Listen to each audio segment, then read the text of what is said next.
Welcome back, Lions. We are so excited to bring you news every Wednesday in homeroom this year. This week, we're bringing you stories from Coach Adams, details from the new show choir season, and getting to know the new athletic administrator. And now for our first story.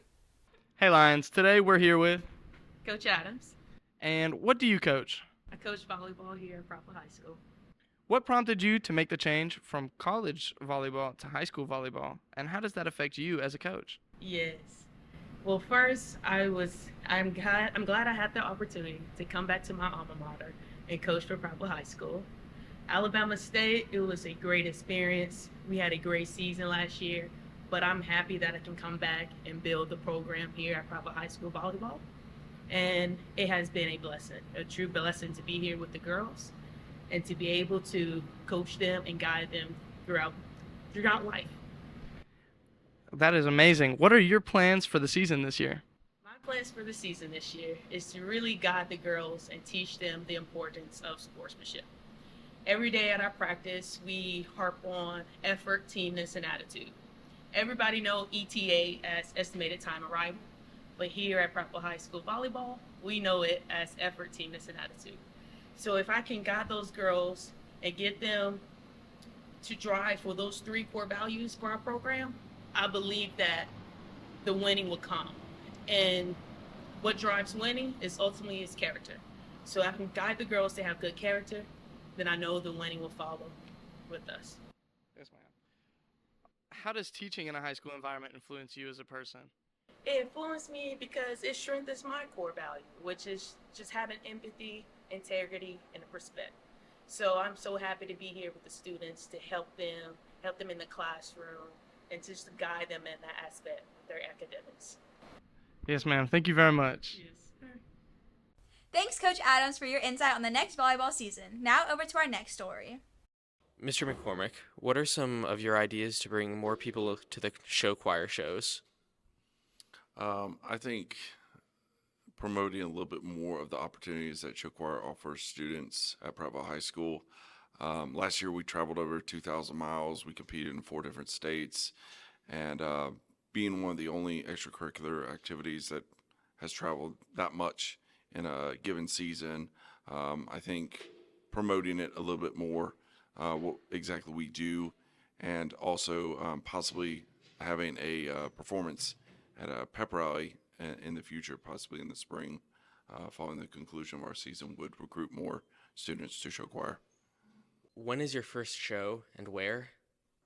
So we'll have a spectacular show in the main on October 26th. It'll be at 7 o'clock. The tickets are $25. Those will be available on GoFan. And some may say, well, that's a lot of money to pay just for a show. But it's actually incorporating a dessert. And also we decorate the entire cafeteria and make it a spectacular event. And then our next show will be our premiere show in January, and we'll premiere our competition show before we go compete at our first competition in Albertville. How does the student body get news about different shows? We have a Facebook page that they can join. Currently, it's got about 150 members on it.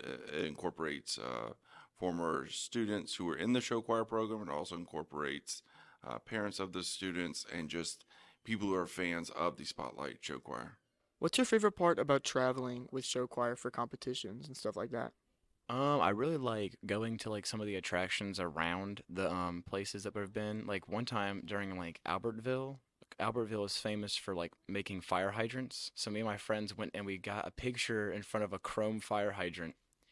It was like their 1 millionth fire hydrant. I also love like whenever we went to Texas, we went to the main event, and the main event is like a giant like building that's full of arcades, bowling, laser tag. They had a high ropes course above the arcade.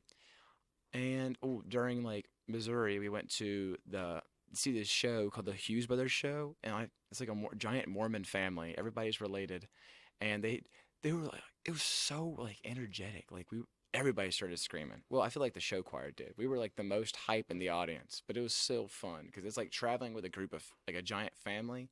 It's like you're going on tour around like the United States, but only going to like 4 schools, which is pretty cool. What's something people can do to help the show choir in any way?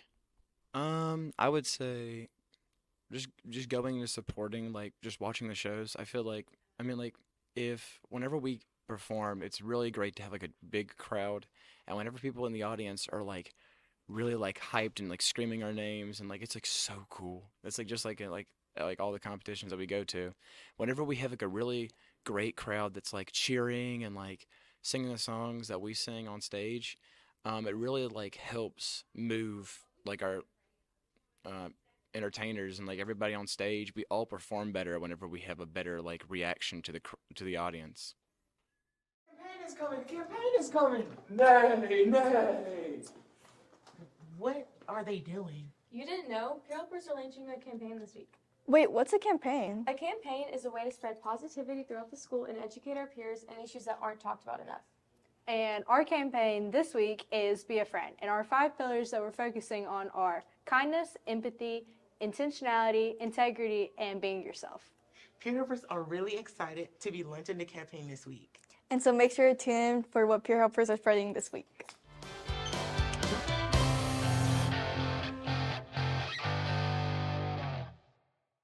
I'm Blake Bourne, new athletic director at Prattville High School. All right, tell us a little bit about yourself. Yeah, I've been in education, K-12 higher ed setting now for, I guess, 17 years. Spent 8 years coaching college football at Fulton University, Montgomery. And then in high school, I've been at Hoover High School, been at Mount Brook High School, Pike Road High School, most recently at Montevallo High School as athletic director and head football coach. How do you like being an athletic director? It's great. You know, it's what I want to do. My dad was an athletic director. To give you my background, you know, my dad was an athletic director for a long time. Both my parents have been involved in schools, and so it kind of runs in our family. And so obviously I had a great experience in Montevallo for 4 years, and coming home to Prattville was the next logical step. So how long in total have you been an athletic director? 4 years prior. This will be year 5. Yeah, so that would be it. What was your first state championship? First state championship, not a good one to start with, was against Prattville, actually. I was the receiver coach at Hoover High School in 2009, played in Bright Denny. Great game. And, yeah, that was the first one as a coach I was involved with. Now, what was the last time you won state? Last state championship was actually as a golf coach. Mount Brook High School had an incredible team. Gordon Sargent played the Masters, was on that team, and that was in 2018. All right, what do you like about PHS? I think PHS is incredible. You know, my wife actually teaches at Prattville Primary School, and we put our kids here in the Talk County School District. So I think Prattville's an incredible school and excited to be here. You know, obviously there's great tradition and legacy here.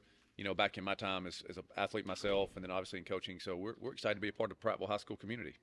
All right, what are some things you're looking to improve about PHS? Well, you know, obviously the first thing we want to do is work on our branding, social media, and our image. You know, in today's climate, we want to make sure that we highlight and promote all our athletes here and help them build their personal brands and awareness and bring the awareness to that. And so we clearly want to work on that. We're working right now on developing a second weight room on this campus, which I think we desperately need so that we have more access to facilities, working on supplemental nutrition and all the things that help develop and promote the athletic experience for our student athletes first and foremost, you know, on top of the social media aspect of it. All right, well, that's it. Thank you, Coach Bourne. I appreciate it. Go Lions. Well, that's all the news we have this week. Make sure to tune in next week for more. I'm Isabella. I'm Jenny. And you just watched The Roar.